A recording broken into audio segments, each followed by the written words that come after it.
Doctors were first baffled by the little boy's jaw's constant growth. At last, as they peered inside his lips, they started to understand what Thomas was going through.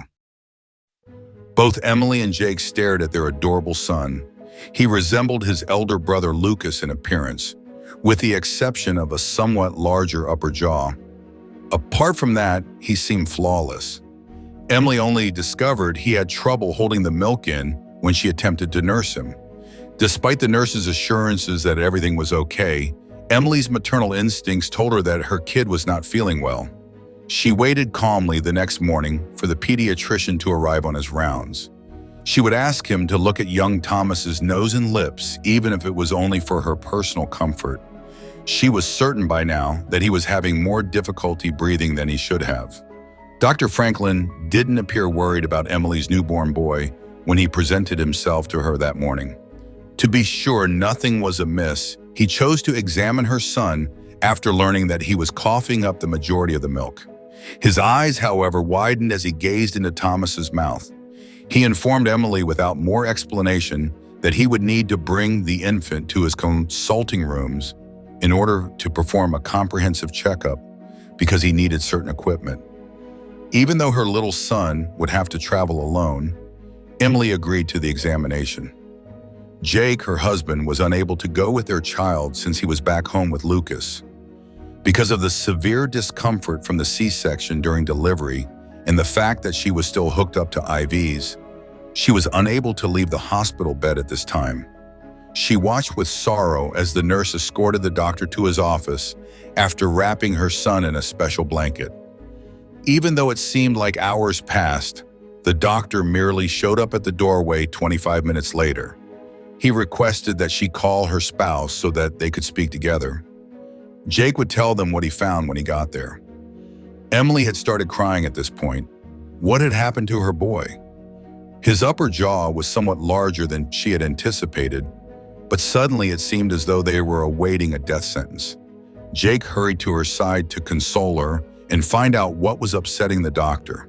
When Dr. Franklin did speak, he had a clear solution in place along with some unfavorable news to deliver.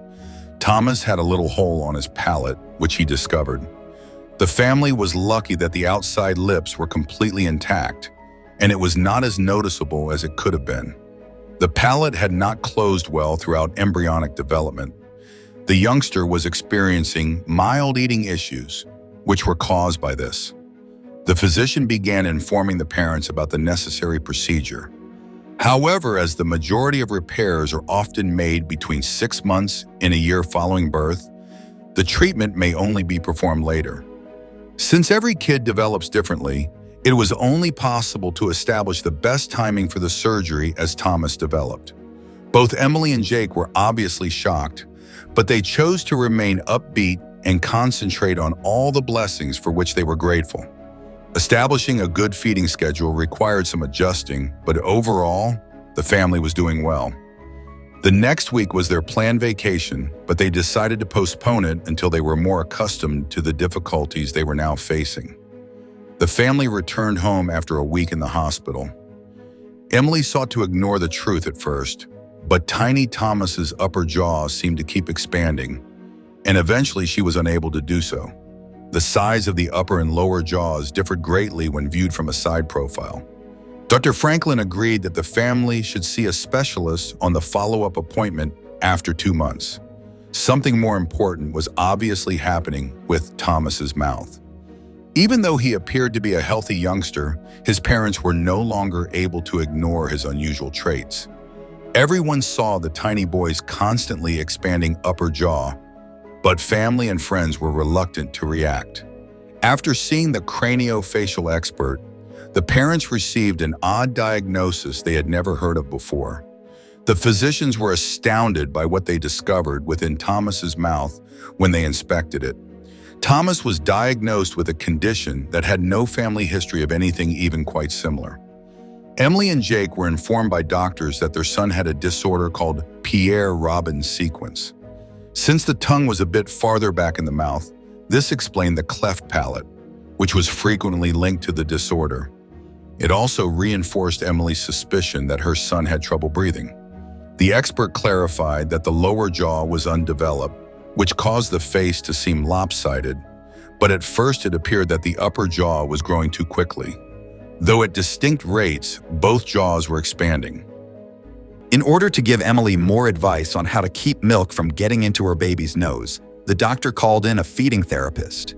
To reduce the risk of asphyxia, babies with this syndrome needed to be closely watched. Until young Thomas was old enough to have surgery, the family would have to handle the issue. Fortunately, they believed that he only experienced a minor variant of the sequence. Emily felt reluctant to ask another inquiry. She finally admitted to the doctor that she felt as though her son was biting her when she fed him. After examining the young kid, the doctor informed the parents of what else he had found. 2 natal teeth were concealed in the smaller lower jaw. Since there was no rational justification for their existence, the doctor had to remove them. They were also able to cause tongue injuries due to their poor quality. The woman would find it simpler to nurse if those teeth were removed. It was alarming to learn that possible heart and eye impairments were among the other issues directly linked to this illness. Thomas's parents needed to take him for 2 more tests. Thankfully, the results of these tests were available right away.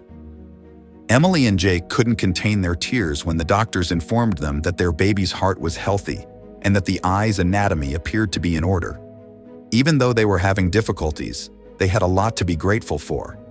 Nevertheless, Emily and Jake had to deal with a lot of strong feelings. They would do all in their ability to help their little son, even though they were not emotionally ready to have a kid with any medical issues. They needed to be strong and concentrate on all the good things in their lives for his sake. They were prepared to take on the future as a family. There was some potentially positive news that morning, despite the parents' heartbreaking announcement.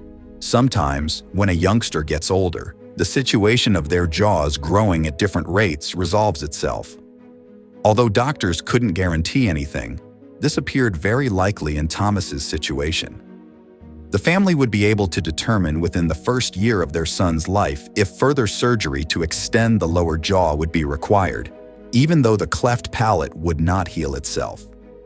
The group of craniofacial experts closely monitored Thomas. The procedure to seal the little hole in his cleft was prepared by the time he was 7 months old. Doctors recommended that Thomas be given time to develop normally at that point in the treatment plan, with the expectation that his jaws will mostly straighten out on their own. His appetite grew, and he began to put on weight after his palate was corrected. He reached all of his developmental and growth milestones on time. Doctors verified that by the time he was 2 years old, his facial equilibrium was correcting itself, suggesting that the family would not need to have an extra treatment to get the lower jaw longer. As time went on, if the family felt that cosmetic surgery was required, it would always be an option after he reached adolescence. He was as healthy as he could be for the time being, and his parents could finally relax and start a new, happy chapter in their life. Before seeing this video, were you aware of the Pierre-Robin sequence condition? Have you ever known a youngster that needed surgery so early in life? Tell us in the space provided below. I appreciate you seeing, and I hope to see you in the future video.